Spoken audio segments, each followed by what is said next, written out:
Hi, Jeff Munn, Creating Extraordinary Futures. I'm in the last full day of a retreat just west of Victoria, British Columbia, Canada. And I've been thinking about this question of what we want and what we're willing to risk to get it. And I realized something, that often I don't know what I want. Often when I ask a client, what is it that you want?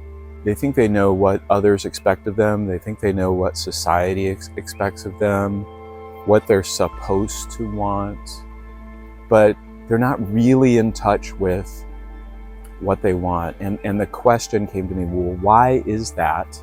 And what do we do about it? And in working here at this retreat, we've been talking about this circle of want, the circle of desire that is formed when we're infants. When you're a baby and you cry out and your mom feeds you, it's like you've got this impulse, this desire, hunger. You've got this reaching out, this message, hey, I'm hungry. And then the desire is met.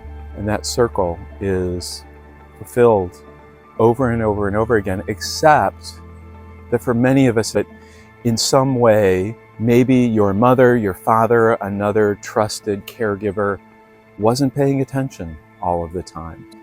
Maybe that need was met, but only inconsistently. Maybe that need was actively shamed or shunned, or you were made to feel embarrassed about having a particular need.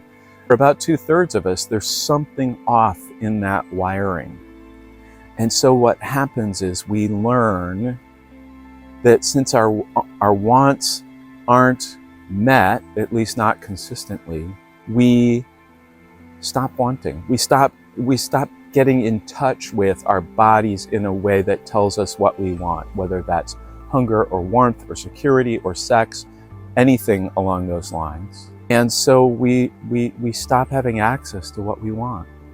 And then we have to look around us. We have to look at peer pressure. We have to think about the other kinds of pressure that we feel in the world and navigate this. And then we wonder why we don't feel satisfied. It's because we're not in touch with what we actually want. And if we were and we got it, we would. The question is what to do about this. And it turns out that you can reestablish the wiring.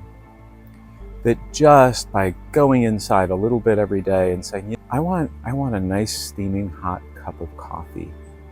And I ask someone I trust, maybe my partner, maybe a friend, I'd like a nice steaming hot cup of black coffee in my favorite mug, served to me in a chair over at this table. And then that person says, I'd be happy to do that, and they bring it to you.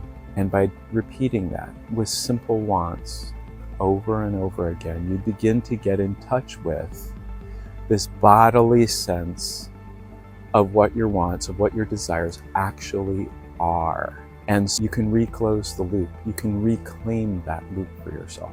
Now there's lots of small ways for you to experiment with this, and I'm going to encourage you to.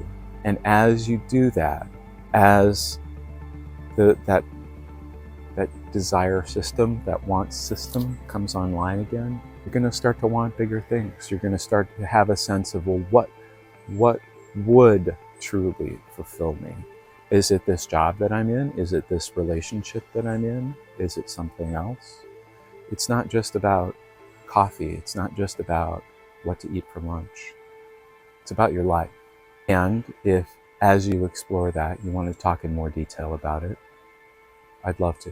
If you are thinking about going out on your own as a coach, if you're a founder thinking about expanding your company in some way, reach out to me.